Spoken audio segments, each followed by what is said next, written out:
On August 1st, 1965, a dramatic, large-scale UFO incursion took place at F.E. Warren Air Force Base in Wyoming, as this declassified report confirms.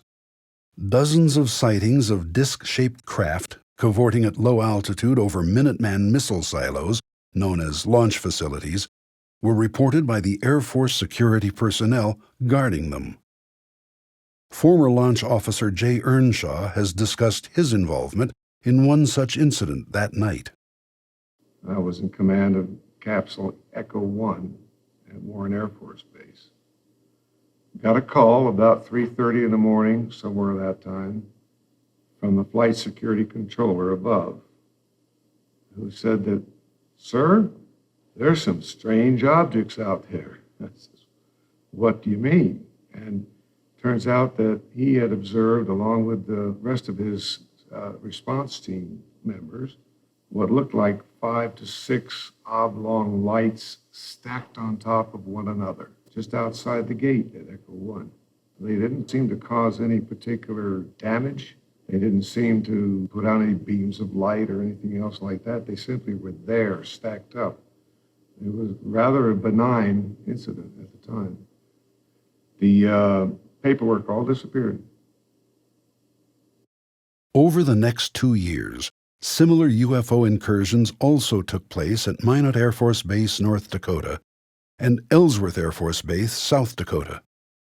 Although those disturbing incidents were reported in official records at the time and occasionally leaked to the media, many of the details only emerged decades later in the testimony of former missile launch officers.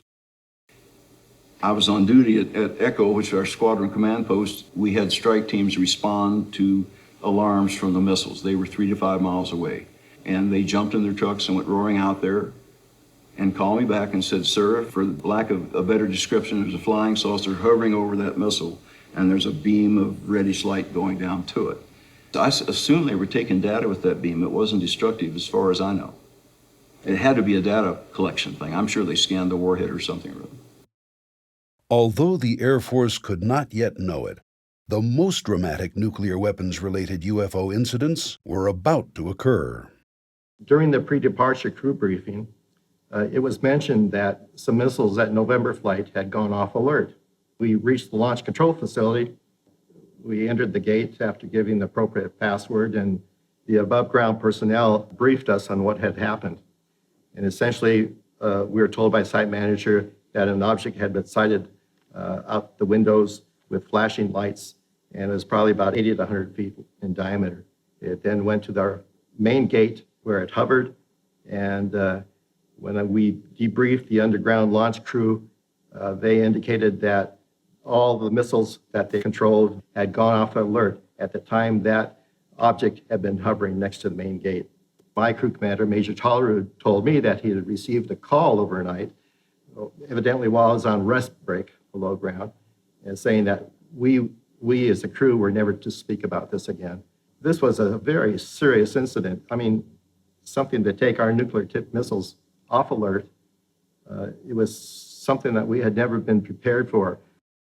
The same year that these amazing events were unfolding in secrecy, Secretary of the Air Force Harold Brown appeared before a congressional hearing and dismissed the idea that information about UFOs was being kept from the American public. We have not been hiding anything. The investigations have been made public. The explanations of those where there is a clear explanation have been made public. The hearing this morning was public for just that reason. Brown's claims have now been discredited, but the strict security measures imposed on military witnesses at the time meant that decades would pass before the public learned the facts about UFO activity at nuclear missile sites. In any case, the next known incident, at Malmstrom Air Force Base, Montana in March 1967, left no doubt that those aboard the UFOs were intent on disrupting the functionality of American ICBMs in their underground silos.